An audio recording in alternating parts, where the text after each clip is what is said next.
Bonjour, je suis Marie Pierron, je suis maire adjointe à Ivry-sur-Seine en charge de l'enseignement supérieur et de la culture scientifique. Mais je suis aussi administratrice nationale déléguée à la recherche pour l'action publique au sein de la VUF.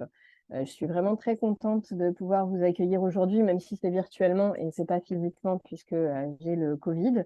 Mais en tout cas, je pense que c'est vraiment un plaisir que de vous accueillir et de vous accueillir dans un équipement particulier, Silver Innov, qui est un équipement qui symbolise vraiment pour le territoire Grand Orly-Seine-Bièvre les liens entre acteurs de l'innovation, acteurs de l'enseignement supérieur et collectivités territoriales.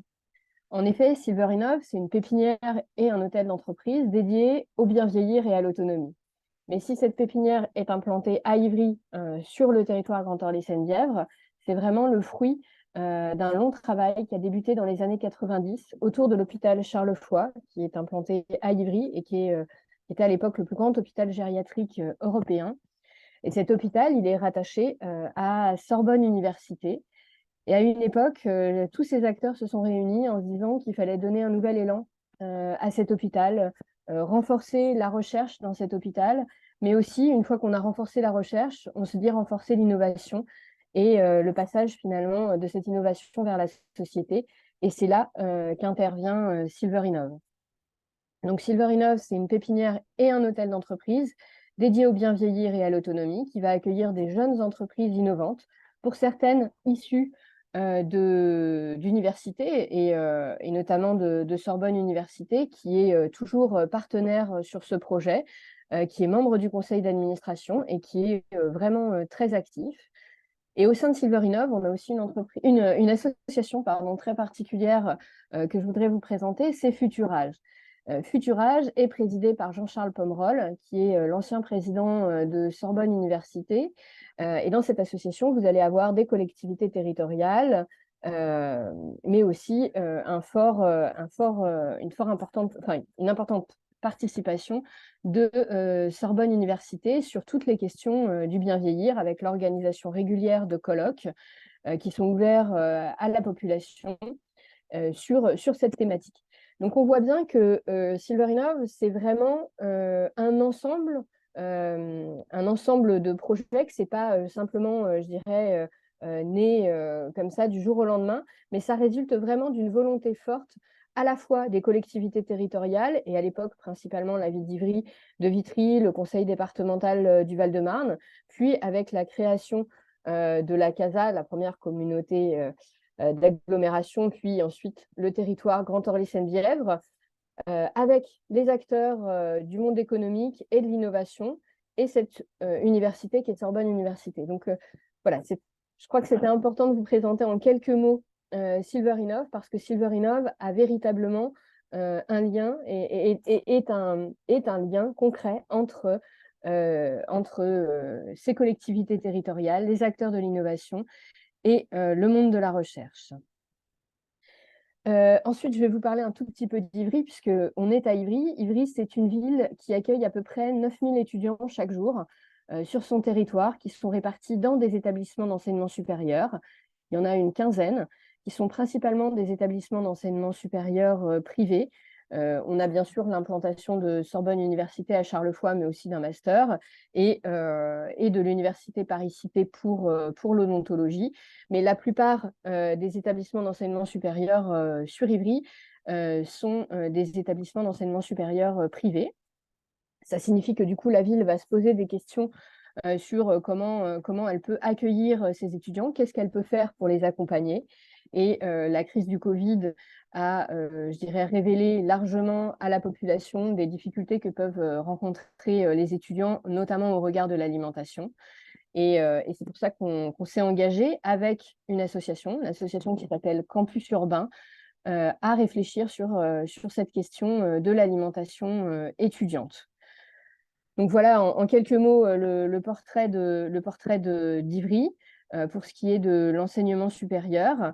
Et je vais vous parler un petit peu plus longtemps maintenant de Campus Urbain, qui est cet acteur au niveau du territoire Grand Orly-Seine-Bièvre, qui fait le lien entre les acteurs de la recherche et le territoire Grand Orly-Seine-Bièvre, et qui souhaite mettre en valeur le fait que ce territoire est un territoire d'enseignement supérieur et de recherche, bien qu'il n'y ait pas de grands campus au sein de ce territoire, mais il y a des annexes, par exemple, de l'UPEC, de l'Université Paris-Saclay et du coup de Sorbonne Université.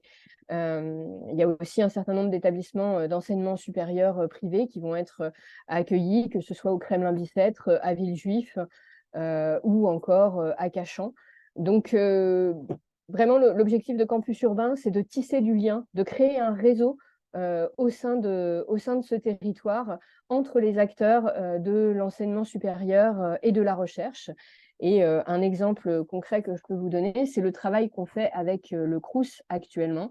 On propose des rencontres avec le Crous sur des sujets particuliers. Donc, le premier sujet, c'était la question de l'alimentation. Et on va proposer prochainement la question aussi des droits sociaux des étudiants. Donc voilà une des formes d'action que produit Campus Urbain. Et je dirais que Campus Urbain, c'est aussi un organe de réflexion qui va permettre aux autres collectivités territoriales ensuite de pouvoir développer leurs propres projets sur des sujets spécifiques, de trouver leurs propres solutions. Et il y a 3 sujets sur lesquels Campus Urbain est actuellement très investi. Le premier, c'est l'alimentation étudiante, puisqu'on sait que beaucoup d'étudiants se retrouvent en difficulté. On s'est dit qu'on souhaitait avoir je dirais un point de vue plus précis, un état des lieux plus précis de l'alimentation étudiante sur le territoire Grand Orly-Seine-Bièvre. Et du coup, il y a un questionnaire qui a été mis en place avec l'idée d'avoir à peu près 1000 étudiants qui vont y répondre.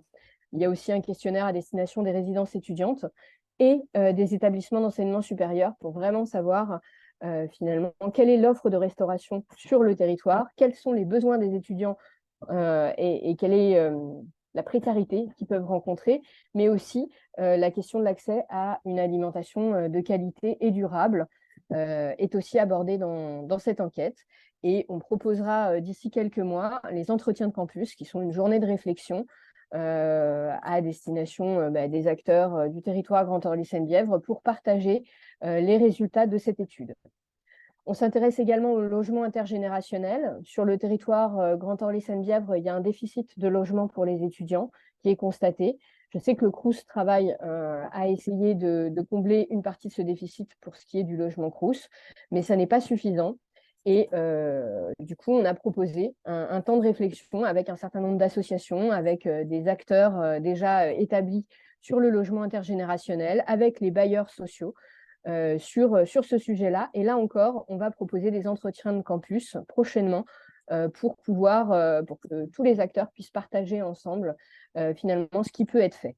Et enfin, le dernier sujet sur lequel intervient Campus Urbain, c'est la question de la recherche participative.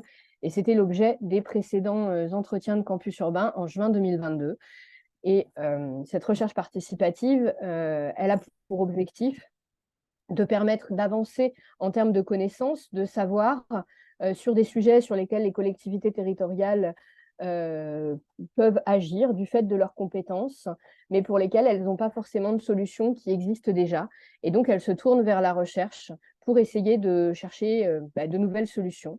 Et Campus Urbain est investi pleinement sur un sujet qui porte sur l'autisme et la sensorialité dans la ville, d'une part, mais il s'investit aussi sur l'Observatoire éco-citoyen d'études des pollutions, donc sur toutes les questions autour des pollutions.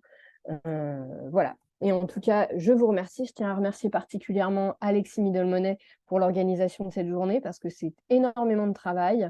Et quand on peut voir le programme, on voit que c'est un programme vraiment très réfléchi et vraiment très intéressant. Donc, je ne doute pas que les échanges de la journée vont être passionnants. Je remercie également François Rio pour l'organisation, la coordination. Je remercie l'équipe de Campus Urbain qui s'investit aussi pour la réussite de cette journée et l'équipe de Silver Innov. Et je vous souhaite une très bonne journée. Merci.